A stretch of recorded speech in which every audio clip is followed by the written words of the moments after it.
نحمدہ ونصلی ونسلم علی رسولہ الکریم اما بعد فاعوذ باللہ من الشیطان الرجیم بسم اللہ الرحمن الرحیم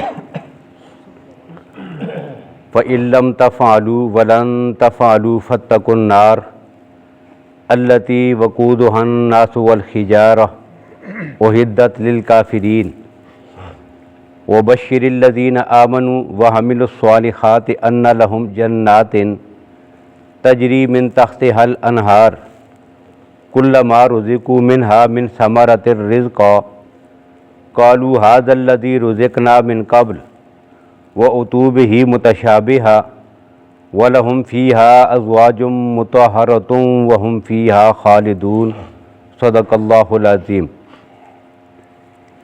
سب سے پہلے ان دو آیات کا لفظی ترجمہ آپ جو ہے وہ دیکھ لیں۔ فَإِن پس اگر لم تفعلوا تم ایسا نہ کر سکو، قرآن کے مقابلے میں ایک چھوٹی سی صورت بھی نہ لا سکو، وَلَن تفعلوا اور قطعاً تم نہیں لا سکو گے، فَاتَّقُوا پس ڈرو النار جہنم کی اس آگ سے، التی وہ آگ وقودھا جس کا ایندھن الناس لوگ ہیں، والحجارہ اور پتھر، اعدت تیار کی جا چکی ہے، للکافرین کافروں کے لیے، وبشر اور خوشخبری سنا دیجئے الذین ان لوگوں کو آمنو جو ایمان لائے، وعملوا الصالحات اور نیک کام کیے، انا یہ کہ لہم ان کے لیے جناتن باغات ہیں، جنتیں ہیں، تجری جاری ہوں گے، من تحتہا ان کے نیچے سے الانہار نہریں، کلما جب بھی رزقوا منہا من ثمرۃ رزقا کھانے کے لیے اس کے پھلوں میں سے دیا جائے گا، قالو کہیں گے ھذا الذی یہ تو وہی ہے، رزقنا جو ہم کھا چکے ہیں، من قبل اس سے پہلے، وَأُتُوا اور دیا جائے گا بہی ان کو متشابہاً اس پھل سے ملتا جلتا، وَلَهُمْ اور ان کے لیے اس میں ازواج مطہرہ پاکیزہ جوڑے ہیں، وَهُمْ اور وہ فیہا اس میں خالدون ہمیشہ رہیں گے۔ یہ ہے جی ان دو آیات کا لفظی ترجمہ۔ اب جو پہلی آیت ہے اس کے ایک دو الفاظ کے متعلق تھوڑی سی گفتگو اور وضاحت جو ہے وہ ضروری تھی۔ اس آیت میں پہلی آیت میں یہ بات کہی گئی ہے کہ جہنم کی جو آگ ہے اس کا ایندھن کون ہے جی؟ الناس والحجارہ، لوگ ہیں اور پتھر ہیں۔ اب اس میں ایک لطیف سا اشارہ کر دیا گیا ہے اہل کفر کو سمجھانے کے لیے، کیا کہ دیکھو اگر تم اپنی ان عادات سے عادتوں سے بعد نہیں آتے تو جہنم کے مستحق تو تم بھی بنو گے، اور جن کو اللہ کے سوا تم اپنا معبود مانتے ہو نا، تو یہ تمہارے پتھر کے بنائے ہوئے بت بھی کل تمہارے ساتھ جہنم میں ہوں گے۔ اب یہاں پر حجارہ سے مراد جو ہے وہ عام پتھر نہیں ہے کہ پتھروں کو اٹھا کر جہنم میں جلایا جائے گا یا وہاں پتھر ہوں گے ان کو جلایا جائے گا، بلکہ نہیں، بلکہ ہوگا یہ کہ جہاں اہل کفر جہنم میں جائیں گے وہاں دنیا میں جن معبودوں کی پوجا کرتے تھے پتھر کے بت، ان بتوں کو بھی ان کے ساتھ جہنم میں پھینکا جائے گا، تاکہ حقیقت ان پر کھل جائے کہ کل جن کو پکارتے تھے، جن کو اپنا حاجت روا اور مشکل کشا مانتے تھے، جن کو خدا کے ساتھ شریک بنائے ہوا تھا، یہ بھی ہمارے ساتھ اسی بے بسی کی حالت میں جہنم کی آگ میں پڑے ہوئے ہیں اور وہاں پہ جل رہے ہیں۔ اب چنانچہ ساری بات کی جو وضاحت ہے نا وہ قرآن پاک میں اللہ نے سورہ انبیاء کی آیت نمبر 98، 99، 100، 101، 102 ان آیات میں اللہ نے پوری وضاحت کر دی ہے۔ اور قرآن پاک کا سمجھنے کا یا سمجھانے کا یا تفسیر کا ایک انداز یہ بھی ہے کہ القرآن یفسر بعضہ بعضا، قرآن پاک کا ایک حصہ کہیں آگے چل کر دوسرے حصے کی وضاحت اور تفسیر خود ہی کر دیتا ہے۔ اب اس آیت کے یہ پتھر سے کون سے پتھر مراد ہیں، اب اس کی وضاحت جو ہے سورہ انبیاء میں رب العالمین نے خود کر دی ہے۔ وہاں پہ کیا لکھا ہوا ہے؟ اللہ کی ذات فرماتے ہیں انکم بے شک تم، وما تعبدون من دون اللہ جن کو اللہ کے سوا تم پکارتے ہو، حسب جہنم یہ جہنم کا ایندھن ہے، تمہیں بھی تمہارے معبودوں کو بھی ان بتوں کو بھی اٹھا کر جہنم میں پھینکا جائے گا، یہ اس کا ایندھن ہوں گے اور وہاں ان کو ڈال دیا جائے گا، اور ساتھ ہی اللہ کی ذات نے یہ بھی کہا یہ ان کے بت جو ہیں جہنم کی آگ میں پھینکے جائیں گے۔ اور یہ جملہ اگلا کہا لہم فیہا زفیر وہم فیہا لا یسمعون، وہاں یہ چیخ و پکار کر رہے ہوں گے۔ یہ جو مشرک ہیں، یہ جو کافر ہیں، اس عذاب کی شدت کی وجہ سے ان کے چیخ شور شرابہ فریادیں کر رہے ہوں گے، اور ایسی سخت تکلیف اور شدت میں اور شور شرابے میں مبتلا ہوں گے کہ کوئی کسی دوسرے کی آواز کو نہیں سن سکے گا۔ جب ایک آدمی سخت تکلیف اور مصیبت میں ہو، پریشانی میں ہو، تو اس کے جو حواس ہیں نا وہ کام کرنا چھوڑ دیتے ہیں، اسے کسی دوسرے کی آواز بھی سنائی نہیں دیتی، کسی کی بات اس کو سمجھ بھی نہیں آتی، اسے کوئی پتہ ہی نہیں ہوتا۔ اب اللہ فرماتے ہیں جہنم میں اپنی تکلیف میں اور شدت میں عذاب میں ایسے لگے ہوئے ہوں گے چیخ و پکار میں کہ اتنے شور شرابے میں بھی کسی کی کوئی آواز دوسرا نہیں سن سکے گا، ایسی کیفیت ہوگی۔ اور ایک معنی کیا کیا گیا ہے کہ بت بھی سامنے پڑے ہوئے ہیں جہنم میں، یہ بھی جہنم میں پڑے ہوئے ہیں، اب چیخ و پکار کر رہے ہیں۔ دنیا میں حالت یہ تھی کہ ان کو خدا مانتے تھے، اب کیفیت کیا ہے کہ یہ اتنے شور شرابہ کر رہے ہیں اور پتھر کے بت ان کے جو خدا ہیں معبودان باطلہ وہ سامنے جہنم میں پڑے ہوئے ہیں، ان کی آواز وہ ان کے بت بھی نہیں سن رہے، یہ ان کی کیفیت ہوگی۔ اب ساتھ ہی یہاں قرآن پاک نے ایک وضاحت اور بھی کی ہے کہ جب یہ آیات نازل ہوئی نا تو سیدنا ابن عباس رضی اللہ تعالیٰ عنہ جو اس امت کے سب سے بڑے مفسر ہیں، نبی اکرم صلی اللہ علیہ وسلم کے چچا زاد بھائی، ان کی تفسیر ہے تفسیر ابن عباس، اس میں ایک روایت انہوں نے نقل فرمائی ہے، کہتے ہیں جب یہ آیت نازل ہوئی نا تو کفار نے پھر ایک اعتراض اٹھایا۔ ان میں سے ایک مشرک تھا مکہ میں، اس نے اعتراض کیا کیا؟ اس نے کہا کہ دیکھو جی ان کا قرآن کہتا ہے انکم وما تعبدون من دون اللہ حسب جہنم، یہ جن کو اللہ کے سوا پکارتے ہیں، ان کی عبادت کرتے ہیں، ان کو بھی ساتھ جہنم میں ڈالا جائے گا۔ تو دنیا والوں نے تو حضرت عیسیٰ علیہ السلام کی بھی عبادت کی ہے، ان کو بھی معبود بنایا ہے۔ یہودیوں نے حضرت عزیر علیہ السلام کو خدا کا بیٹا اور معبود کہا ہے، اپنا الہ مانا ہے، تو کیا نعوذ باللہ ان کو بھی ساتھ جہنم میں پھینکا جائے گا؟ یہ تو اللہ کے نبی تھے، حضرت عیسیٰ علیہ السلام، حضرت عزیر علیہ السلام، حضرت عیسیٰ علیہ السلام کی والدہ سیدہ مریم، ان کو بھی خدا بنایا گیا تھا، تو پھر ان کے ساتھ کیا ہوگا؟ یعنی وہ کہنا کیا چاہتے تھے؟ کہنا یہ چاہ رہے تھے کہ دیکھو جی یہ جو بتوں کے متعلق آیات ہیں، ساتھ جو ہے ان لوگوں کی جب عبادت کی گئی ہے تو یہ بھی تو ساتھ جہنم میں، اب یہ کیا ہوگا؟ اب وہ یہ فرماتے ہیں ابن عباس رضی اللہ تعالیٰ عنہ کہ اللہ نے اگلی آیت اس کے جواب میں نقل فرمائی ہے، کیا کہ وہ لوگ جن کو جہنم میں پھینکا جائے گا، بتوں کو بھی انکم وما تعبدون من دون اللہ حسب جہنم، ان کو جہنم میں ڈال دیا جائے گا، وہاں چیخ و پکار کریں گے، کوئی ان کے پکار کو سننے والا نہیں ہوگا۔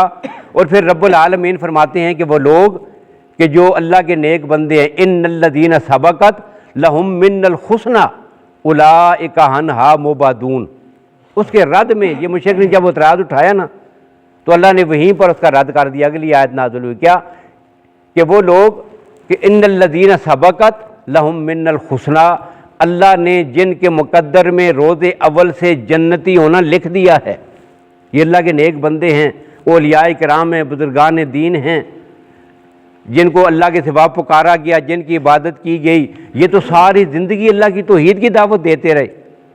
اب ان کے جانے کے بعد یہ سلسلہ شروع ہوا تو ان لوگوں کو اللہ کی ذات جہنم سے بہت دور رکھیں گے، اور کتنا دور رکھیں گے؟ اللہ قرآن پاک میں فرماتے ہیں لا یسمعون خسیسہا، تم اتنا شور مچاؤ گے کہ سارے چیخ و پکار کر رہے، اور ایک شور ہے، ان کا شور بھی ایک مستقل عذاب ہے، لیکن اتنا شور ہونے کے باوجود وہ تم سے اتنے دور ہوں گے اور جنت میں ہوں گے کہ لا یسمعون خسیسہا، انہیں معمولی سی بھی تمہاری آواز نہیں پہنچ رہی ہوگی۔ اور وہاں ان کے ساتھ کیا ہوگا؟ وَهُمْ فِي مَا اشْتَهَتْ أَنفُسُهُمْ خَالِدُونَ، کہ جو کچھ ان کے دل میں آئے گا ارادہ کریں گے اللہ سب کچھ ان کو عطا کر دیں گے۔ اب دیکھیں یہ جنت کی سب سے بڑی نعمت ہے، یہ دنیا میں کسی کو میسر ہو سکتی نہیں، کیا بڑے سے بڑا بادشاہ کیوں نہ ہو، جس کے پاس ساری دنیا کے خزانے ہونا، اس کو بھی وفی ما اشتہت انفسہم، دل جو چاہے وہی چیز اس کو میسر آ جائے، یہ نہیں ہو سکتا۔ کتنی تمنائیں، کتنی خواہشیں، کتنی آرزویں، بڑے سے بڑا بادشاہ، صاحب اقتدار، صاحب دولت، مال و دولت اور ثروت کا مالک کیوں نہ ہو، سب کچھ اس کے پاس ہے، لیکن جو دل کی تمنا اور چاہت ہے وہ اس کو مل جائے، ایسا کبھی نہیں ہو سکتا۔ یہ اگر نعمت میسر آئے گی نا تو اہل جنت کو صرف جنت میں یہ چیزیں میسر آئیں گی۔ وہاں قرآن کہتا ہے وَلَكُمْ فِيهَا مَا تَشْتَهِي أَنفُسُكُمْ، جو کچھ تمہارے دل میں آئے گا، جو تم چاہو گے وہی اللہ کی ذات تمہیں عطا کر دیں گے، ساری نعمت جو دل میں آ جائے گا۔ اور اسی سے وہ ایک بات بھی یاد آئی کہ مولانا مفتی محمود رحمۃ اللہ تعالیٰ علیہ، مولانا فضل الرحمان صاحب کے والد صاحب بڑے ولی شخص تھے، درویش آدمی تھے، تو طریق ختم نبوت میں نوابزادہ نصر اللہ خان بھی ان کے ساتھ تھا، وہ جس کو بابا جمہوریت کہتے ہیں، تو بڑا ایک سیاست دان تھا، بڑی اچھی شخصیت تھی، ختم نبوت کے والے سے اس کی بڑی خدمات بھی ہیں، تو بڑا اس نے کام کیا، تو یہ ان کے ساتھ تھا اس تاریخ میں۔ تو ایک موقع پر جب یہی بات چلی نا کہ اللہ قرآن میں کہتے ہیں وَلَكُمْ فِيهَا مَا تَشْتَهِي أَنفُسُكُمْ، جو تمہارا دل چاہے گا، تمہاری چاہت ہوگی، اللہ جنت میں عطا کر دیں گے۔ تو شاہ صاحب سے اطراء مذاق اس نے یہ پوچھا، نوابزادہ نصر اللہ نے سوال کیا، کہتا ہے جی دیکھیں اللہ کہتے ہیں کہ جنت میں جو کچھ چاہو گے تمہیں مل جائے گا، تو میری تو عادت ہے میں یہ ہوکا پیتا ہوں، ہوکا اس کے ساتھ ہوتا تھا، وہ لمبا تھا، تو میں ہوکا پیتا ہوں، کیا یہ جنت میں مجھے ملے گا؟ اب مفتی صاحب نے اس سے کہا کہ ہاں بالکل جنت میں تجھے ملے گا، لیکن اس کو جلانے کے لیے آگ جو ہے وہ پڑوسیوں سے لانی پڑے گی۔ یہ جہنم والے ہیں نا تو آگ تو ادھر ہوتی ہے، تھوڑی سی تکلیف کرنی پڑے گی، آگ ان سے مانگ کے لانی پڑے گی، باقی یہ تجھے جنت میں انشاءاللہ ملے گا۔ تو قرآن کہتا ہے وَلَكُمْ فِيهَا مَا تَشْتَهِي أَنفُسُكُمْ، یہ اس کا ذکر کیا گیا۔ تو یہاں پتھروں سے اور انسانوں سے کیا مراد ہے؟ یہ دو چیزیں مراد ہیں جی۔ اب اگلی جو آیت ہے اس کا اگلا جملہ ہے وہ کیا ہے؟ اُعِدَّت۔ اُعِدَّت کا معنی ہے تیار کی جا چکی ہے۔ اب اس کا معنی یہ نہیں ہے کہ اللہ تیار کریں گے۔ اب سابقہ تاریخ میں 1400 سال سے سابقہ ادوار میں جو گمراہ فرقے گزرے ہیں نا، ان میں سے ایک فرقہ تھا جس کو کہتے ہیں معتزلہ، اب اس کا وجود ختم ہو گیا ہے۔ کسی دور میں محدثین کے دور میں ایک بڑا فتنہ تھا کہ جس نے گمراہ قسم کے عقائد اور نظریات یا وہ انسانوں کے اندر پھیلائے ہیں، ان گمراہ فرقوں میں سے ایک فرقہ تھا معتزلہ۔ اب ان کا نظریہ کیا تھا؟ وہ یہ کہتے تھے کہ جنت اور جہنم ابھی تیار نہیں ہوئی ہے۔ مسلمانوں میں بھی ایسے کی شخصیات گزری ہیں کہ جنہوں نے سرے سے جنت اور جہنم کا انکار کیا ہے، وہ اس کے کو ماننے والے نہیں ہیں۔ اب قرآن پاک نے صاف لفظوں میں جنت اور جہنم کا تذکرہ کیا ہے تو یہ تو بنیادی عقیدے میں شامل ہے، لیکن یہاں پر جو معتزلہ نے انکار کیا وہ کیا کہتے تھے؟ وہ یہ کہتے تھے کہ جنت اور جہنم جب ضرورت پڑے گی اللہ اس کو تیار کریں گے، ابھی اللہ نے جنت بنائی بھی نہیں ہے اور نہ جہنم بنائی ہے، یہ ان کا نظریہ تھا۔ جبکہ قرآن پاک میں اور حدیث میں دونوں نے اس بات کی وضاحت کیا۔ اُعِدَّت کا معنی ہے تیار کی جا چکی ہے، یہ ماضی کا صیغہ ہے، اللہ نے تیار کر کے چھوڑی ہوئی ہے۔ جنت بھی اللہ نے تیار کر کے چھوڑی ہوئی ہے اور جہنم بھی اللہ نے تیار کر کے چھوڑی ہوئی ہے۔ قرآن پاک میں یہ الفاظ کئی جگہ پر آئے ہیں، اس بات کی دلیل ہیں کہ جنت پہلے سے تیار شدہ ہے اور جہنم بھی پہلے سے تیار شدہ ہے۔ اور احادیث میں بہت ساری احادیث میں وضاحت ہے۔ ایک حدیث میں ہے، مشہور حدیث ہے کہ نبی اکرم صلی اللہ علیہ وسلم فرماتے ہیں اللہ نے جب جنت کو پیدا کیا، یہ حدیث ہے، اب اس میں کیا ہے؟ اللہ نے جنت کو بنا دیا۔ اب جنت کو بنانے کے بعد اللہ نے فرشتے کو حکم دیا جاؤ جا کے میں نے اپنے بندوں کے لیے جنت بنائی ہے نا ذرا دیکھ کے آ جاؤ، ایک چکر لگا کے آؤ، پھر مجھے بتاؤ کہ کیسی بنائی ہے۔ اب وہ فرشتہ گیا اور اس نے جا کر پوری جنت میں گھوم پھر کر دیکھ سن کے پھر واپس آ گیا، کہتا ہے یا اللہ تیرے بندوں میں سے کوئی ایک بھی ایسا نہیں ہوگا کہ جو جنت میں نہ آ جائے، اتنی زبردست اتنی خوبصورت، اب سارے ہی ادھر آئیں گے۔ اب اللہ نے پھر کیا کیا؟ اللہ نے یہ پوری جو جنت تھی نا اس کے ارد گرد ایک باڑ لگائی ہے، جس طرح راستہ روکنے کے لیے ہم کھیت کے کنارے پہ باڑ لگاتے ہیں نا، کانٹے کھڑے کر دیتے ہیں یا لوہے کی باڑ لگا دیتے ہیں، تو اللہ نے باڑ لگا دیا جنت کے ارد گرد، اندر بڑے مزے ہیں، لیکن باہر کنارے کنارے پہ پوری جنت کے ارد گرد کیا کیا؟ اللہ نے باڑ لگا دیا۔ باڑ کیسے لگائی ہے؟ یہاں روزے رکھنے ہیں، نمازیں پڑھنی ہیں، اللہ کی راہ میں جہاد کرنا ہے، اپنے مال کو خرچ کرنا ہے، پوری زندگی پابند رہ کر اللہ اور اس کے رسول کے احکام کے مطابق بسر کرنی ہے۔ اب جتنی کی جتنی جو باڑ ہے نا، اسی باڑ کو اللہ کے نبی نے صرف ایک لفظ میں استعمال کیا ہے، الدنیا سجن المومن، یہ دنیا ایمان والوں کے لیے کیا ہے؟ قید خانہ، یہ تکلیفیں ہیں۔ اب بظاہر دیکھنے میں یہ باڑ ہے، یاد رکھیے گا کہ دیکھنے میں دور سے دیکھنے والوں کو یہ باڑ نظر آتی ہے، اس میں اتنی تکلیفیں ہیں، یہ کانٹے ہیں، یہ مصائب ہیں، یہ دھوکے ہیں، یہ سارے علام ہیں، یہ ایمان والوں پہ آئیں گے، سب کچھ ہوگا، باڑ ہے۔ لیکن جب کوئی آدمی اس کے قریب چلا جاتا ہے نا، تب جا کے پتہ چلتا ہے یہ تو دور سے باڑ نظر آتی ہے، اندر تو بڑی مزے اور لذتیں ہیں۔ اور یہی وجہ ہے کہ دنیا میں جو آدمی ایمان والی زندگی بسر کرتا ہے نا، تو بظاہر دیکھنے میں یہ نظر یہ آتا ہے کہ یہ بڑی قید میں ہے، یہ مشقت میں ہے، یہ تکلیفیں اٹھا رہا ہے، یہ سب کچھ ہے، لیکن یقین جانیے دنیا میں بھی جو اس زندگی کے اندر داخل ہو گیا ہے تو یہ اس کے لیے جنت سے کم نہیں ہے۔ سب سے زیادہ امن، سب سے زیادہ سکون، سب سے زیادہ راحت اگر کسی کو ملتی ہے تو وہ شریعت اور اسلام کے مطابق زندگی بسر کرنے میں تو میسر آتی ہے۔ دور سے باڑ نظر آتی ہے اور کانٹے نظر آتے ہیں۔ اب فرشتے کو باڑ لگا کے کہا پھر جا کے دیکھ۔ اب اس نے کہا کہ اب تو کسی کا آنا بڑا مشکل ہو گیا ہے، یہ قدم قدم پہ تکلیفیں، یہ مصائب، یہ مشکلات، ان پہ صبر کرنا اور یوں زندگی بسر کر کے پھر آ جانا، یہ اب بہت مشکل ہو گیا، اب تھوڑے ہی آئیں گے۔ پھر اللہ نے کیا کیا، جہنم کو بنایا، تیار ہو گئی۔ اب جہنم جب تیار ہو چکی تو اب اللہ نے کہا اب جا کے اس کو جہنم کو دیکھ۔ اب دیکھا اتنے سخت سخت عذاب ہیں، اتنا کچھ اللہ نے تیار کیا ہوا ہے۔ اب کہا یا اللہ کوئی ایک بھی اس کی طرف نہیں آئے گا، اتنے عذاب کون آتا ہے اس کی طرف؟ اب اللہ نے اس کے ارد گرد بھی باڑ لگائی ہے۔ اب وہاں کیا باڑ ہے، کیسی باڑ ہے؟ دنیا کی لذتیں، مزے، اپنے ذاتی مفادات، عیش و عشرت، سکون کی زندگی، اپنی منچائی زندگی۔ اب ہر آدمی اس باڑ کی جو باڑ ہے نا، اس کی خوش شکل دیکھ کر، ظاہری شکل دیکھ کر، اس کا ظاہری حسن دیکھ کر سارے اس کی طرف دوڑ رہے ہیں، لیکن جب اس باڑ کے اندر جا کے ایسے جکڑے جاتے ہیں نا کہ پھر وہ عذاب میں مبتلا ہو جاتے ہیں۔ تو اس حدیث سے کیا معلوم ہوا؟ اللہ نے جنت اور جہنم کو پہلے سے تیار کر کے رکھا ہوا ہے، اور یہ قرآن پاک نے عقیدہ اس جملے میں دیے اعدت للکافرین، یہ کافروں کے لیے تیار کی گئی ہے۔ اب جو اگلی آیت ہے اس کا پہلا لفظ ہے جو بشر الذین، بشر خوشخبری دیجئے۔ اب بشر کا لفظ جو بنا ہے نا یہ تبشیر سے ہے، خوشخبری دینا۔ اب بشر کا لفظ خوشخبری کے لیے کیوں بنا ہے؟ تو اصل میں بات یہ ہے کہ جب کسی آدمی کو کوئی اچھی خبر دی جائے نا، خوشخبری جس کو ہم خوشخبری کہتے ہیں، اس کی مرضی کی بات ہو، اسے کوئی نوید سنائی جا رہی ہو، خوشخبری دی جا رہی ہو، تو کیا ہوتا ہے انسان کا جو ظاہر و جسم ہے نا وہ اس کو محسوس کرتا ہے۔ کیسے محسوس کرتا ہے؟ کہ بندہ جو ہے بڑا خوش ہوتا ہے، کھلکھلا اٹھتا ہے، اس کا چہرہ بتا رہا ہوتا ہے یہ آدمی خوش ہو گیا ہے۔ اصل میں بشرہ جو ہے یہ چہرے کو بھی کہتے ہیں۔